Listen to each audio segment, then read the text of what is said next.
Olá, pessoal! Aqui quem fala é a professora Cristiane, professora de Biologia da Escola Brasil, e no vídeo de hoje vamos discutir alguns conceitos importantes no estudo da genética. Vamos lá? Antes de mais nada, vamos relembrar algumas coisas. Vimos no começo do ano que todos os seres vivos são formados por células. Também vimos que as células dos organismos eucariotos, como nós, seres humanos, possuem um núcleo, e no interior desse núcleo podemos encontrar os cromossomos, os quais são formados por longas moléculas de DNA enroladas em proteínas chamadas histonas. Sendo assim, podemos dizer que a célula é maior que o núcleo é maior que os cromossomos e que os cromossomos são maiores do que a molécula de DNA, ok? Vimos também, na aula de mitose, que diferentes espécies possuem diferentes quantidades de cromossomos. As células da melancia, por exemplo, possuem 22 cromossomos. As células do rato possuem 44 cromossomos. As células do galo possuem 78 cromossomos. E as células dos seres humanos possuem 46 cromossomos. O ser humano possui dois conjuntos de 23 cromossomos, totalizando 46 cromossomos. Mas por que possuímos dois conjuntos? Porque herdamos 23 cromossomos da mãe e 23 cromossomos do pai. Assim, possuímos dois cromossomos de cada tipo, um vindo da mãe e um vindo do pai, ok? O DNA possui segmentos denominados genes. Cada gene é responsável por produzir uma proteína, a qual poderá interagir com outras proteínas, formando nossas características. Assim, de forma resumida, podemos dizer que os genes são responsáveis por determinar as nossas características. Uma vez que os cromossomos são formados de DNA, podemos localizar diferentes genes em um cromossomo. Um único cromossomo pode apresentar centenas ou até milhares de genes, como o gene para a cor dos olhos, o gene para formato da orelha ou o gene para tipo sanguíneo, por exemplo. Assim como uma determinada característica pode apresentar variações, um mesmo gene pode apresentar variações, as quais chamamos de alelos. Por exemplo, diferentes alelos determinam diferentes cores dos olhos. Da mesma forma, diferentes alelos determinam diferentes formatos da orelha. E diferentes alelos determinam diferentes tipos sanguíneos. Praticamente todos os nossos genes possuem diferentes tipos de alelos, ou seja, possuem variações. Contudo, como falei anteriormente, herdamos dois cromossomos de cada tipo, um vindo do pai e um vindo da mãe. Sendo assim, herdamos dois alelos para cada gene, um alelo vindo do pai e um alelo vindo da mãe, os quais podem ser iguais ou diferentes. O lobo da orelha é aquela parte de baixo da orelha onde costumamos colocar o brinco. Há um gene que determina se o lobo da orelha será colado no rosto ou se ele será solto. Mas o que aconteceria, por exemplo, se um filho herdasse o alelo para lobo da orelha colado do pai e um alelo para lobo da orelha solto da mãe? É neste momento que precisamos entender o que é um alelo dominante e o que é um alelo recessivo.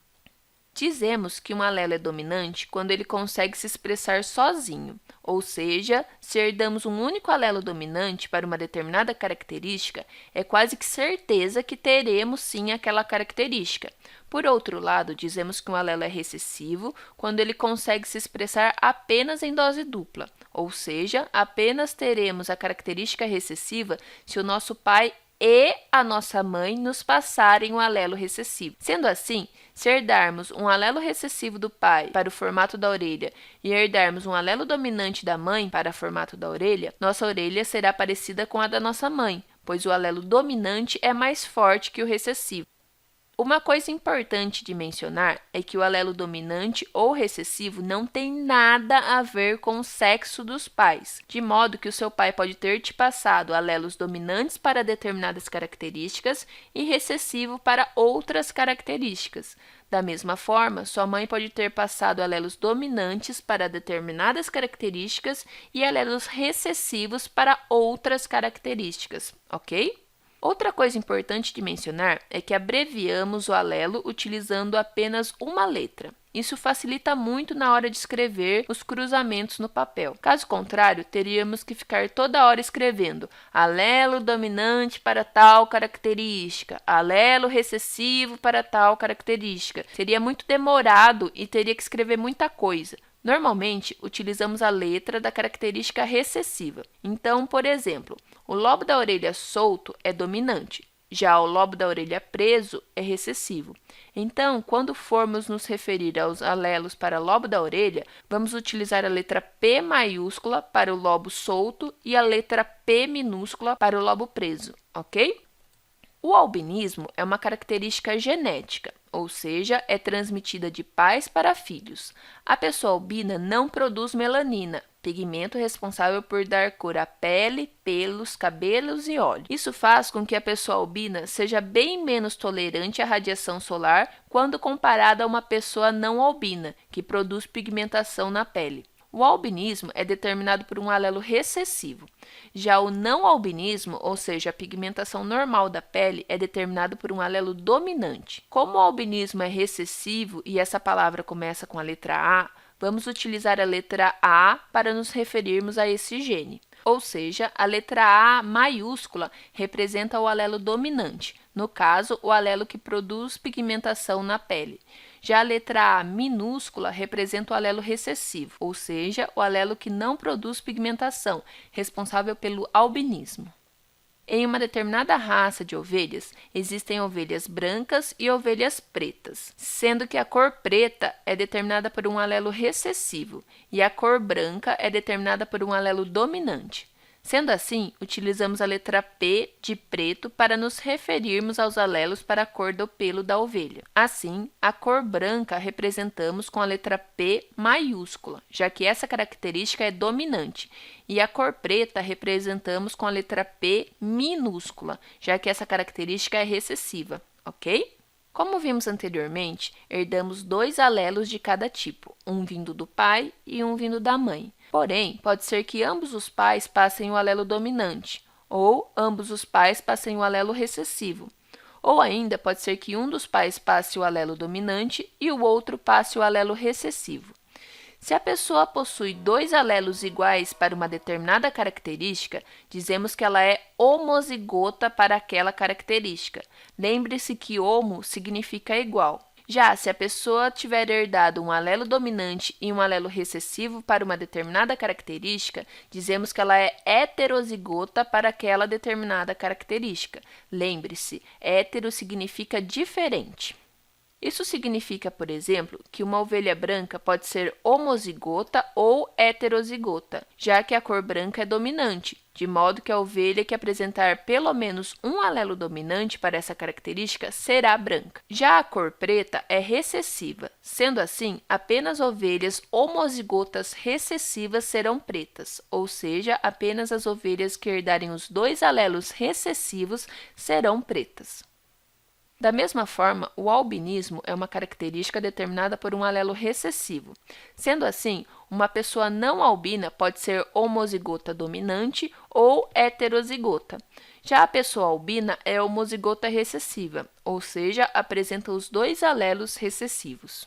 Você deve ter percebido, então, que podemos ter um alelo para uma determinada característica, mas não apresentar aquela característica. Neste caso, dizemos que a pessoa é portadora do gene, mas não apresenta a característica.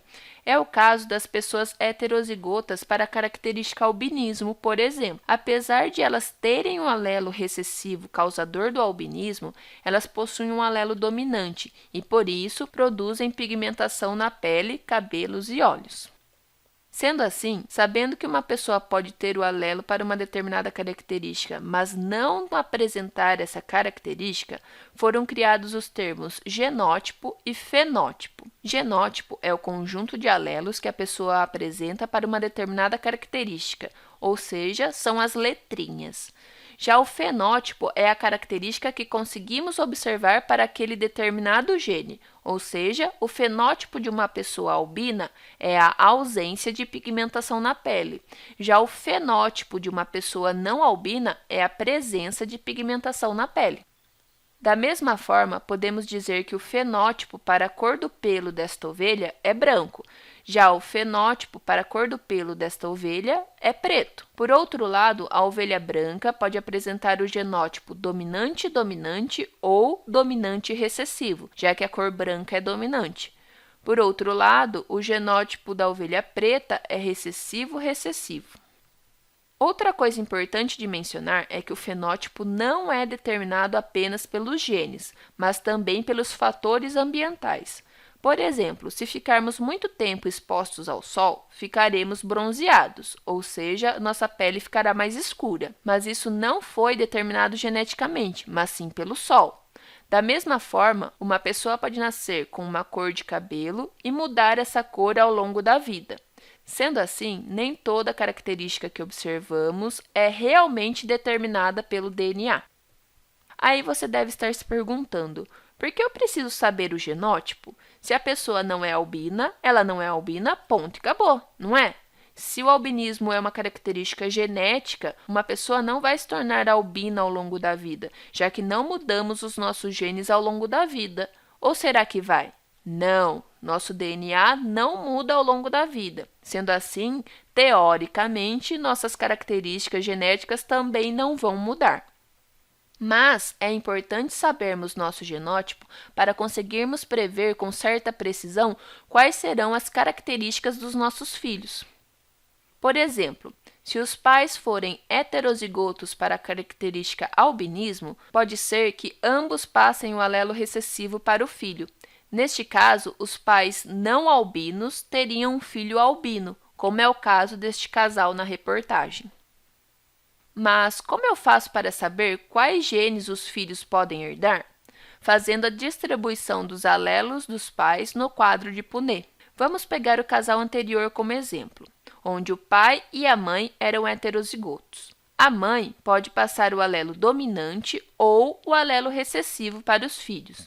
Da mesma forma, o pai pode passar o alelo dominante ou o alelo recessivo. Se fizermos as combinações desses alelos, teremos o seguinte: pode ser que os dois pais passem o alelo dominante, pode ser que um dos pais passe o alelo dominante e o outro passe o alelo recessivo, e pode ser que ambos os pais passem o alelo recessivo. Sabemos que toda vez que uma pessoa tiver o alelo dominante para essa característica, ela sempre terá pigmentação na pele, ou seja, não será albina. Contudo, quando a pessoa herdar apenas os alelos recessivos, ela será sim albina. Podemos observar então que este casal tem 3/4 de chances de ter um filho não albino e 1/4 de chances de ter um filho albino. Em porcentagem, podemos dizer que há 75% de chances de esse casal ter um filho não albino e 25% de chances de este casal ter um filho albino. E se um homem não albino, homozigoto, tiver um filho com uma mulher albina? Como o próprio exercício disse, o pai é homozigoto e não é albino. Sendo assim, ele apresenta os dois alelos dominantes. Já a mãe é albina e, como aprendemos, as pessoas albinas possuem os dois alelos recessivos. Sendo assim, o pai pode passar para o filho o alelo dominante ou o alelo dominante. Ele só tem isso para passar. Da mesma forma, a mãe pode passar o alelo recessivo ou o alelo recessivo, pois ela também só tem isso para passar. Neste caso, o único genótipo possível para os filhos é dominante recessivo, ou seja, todos os filhos deste casal não serão albinos, porém serão portadores do alelo para albinismo. E se um homem não albino heterozigoto tiver um filho com uma mulher albina? Se o pai é heterozigoto para a característica albinismo, significa que ele é portador do alelo para albinismo, ou seja, que ele possui um alelo dominante e um alelo recessivo. Por sua vez, a mãe é albina, ou seja, ela possui os dois alelos recessivos. Neste caso, o pai pode passar o alelo dominante ou o alelo recessivo.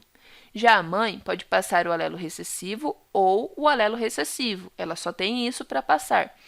Neste caso, os filhos podem ter o genótipo dominante recessivo ou recessivo-recessivo. Ou seja, este casal possui 50% de chances de ter um filho sem albinismo e 50% de chances de ter um filho com albinismo, ok?